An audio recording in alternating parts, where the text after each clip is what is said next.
боловсрол санхүүгийн мэдлэг маш чухал гэж бодож байна. Яг одоо толгомдож байгаа асуудал болов уу гэж бодож байна. Ямар шийдэл байх хэрэгтэй гэж та харж байна вэ? Сургуулиудад заах ёстой юу эсвэл нээлттэй хичээл уулзалтууд хийх хэрэгтэй юу?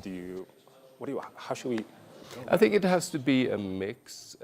Олон төрлийн арга хэмжээнүүд хэрэгтэй болов уу гэж бодож байна. You have to meet the people where they are. Хүн хаа байгаа газраа үргэлж харилцаа холбоотой байх шаардлагатай шиг.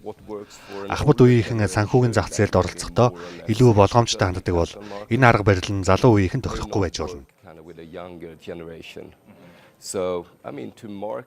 Хөрөнгийн зах зээлийг таниулах нь альва бүтээгдэхүүнийг зах зээлд борлуулахтай ижил. Гэхдээ зөвхөн таниулаад зогсохгүй. Сайн чанартай бүтээгдэхүүн санал болгох нь чухал. Marketing can only go so far. You have to have a good product to market. Миний харж байгаагаар салбар хоорондын хамтын ажиллагаа сайн байж, оролцогч талууд үйл ажиллагаагаа сайжруулахыг зорж байна. Компаниуд хөрөнгө оруулагчдаа ашигтай байдлахын зэрэгцээ төр засагтайгаа хамтран ажиллаж, стандарт, наацхийн шаардлагуудыг бий болгохыг эрмэлзэж байгаа. Гэхдээ хит их хязгаарлаж болохгүй. Учир нь компаниудад өөрсдийн зорилт тодтолтон авахчид руугаа чиглэн бүтээгдэхүүн үйлчилгээгээ санал болгох боломж нээлттэй байх ёстой. Гэхдээ энэ нь Монгол болон Азийн бусад улсуудад маш сайн хэрэгждэг гэж би бодож байна. Европоос ирсэн хүний хувьд би эндээс их зүйлийг мэдэж авч байгаа. Well, an area also where I learn a lot coming from Europe. So recently institutional investors have been pretty Сүүлийн жилүүдэд Монгол улсын санхүүгийн зах зээлд мэргэжлийн хөрөнгө оруулагчийн эрэлт нэмэгдэж байна.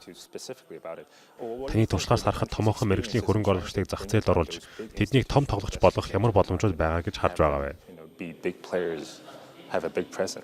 Well, I think institutional investors will. Миний бодлоор мэргэжлийн хөрөнгө оруулагчид сонирхол татж байгаа зах зээлээ л дагна. Харин Азад олон ч зах зээл хурдтай хөгжиж, сонирхол татах салбарууд бий болж байгаа гэж бодож байна. Many countries have a young population. Олон ч улс нь залуу хүн амтай. Тийм болохоор мэргэжлийн хөрөнгө оруулагчид Азийг сонирхох хандлага өндөр байгаа нь ажиглагдаж байгаа. At the same time, possibly, for some of the smaller countries in Asia, they may suffer from the similar symptom as we do in Europe. Нөгөө талаас Азийн жижиг орнуудад Европын жижиг зах зээлүүдтэй адилхан бэрхшээлүүд тулгарч байж болзошгүй. Жижиг зах зээлүүд орхигддог гэж хэлэхгүй ч зарим үед тухайн улсын геополитикийн нөхцөл байдал доктортой биш байвал хөрөнгө оруулалт буурах тохиолдол гардаг.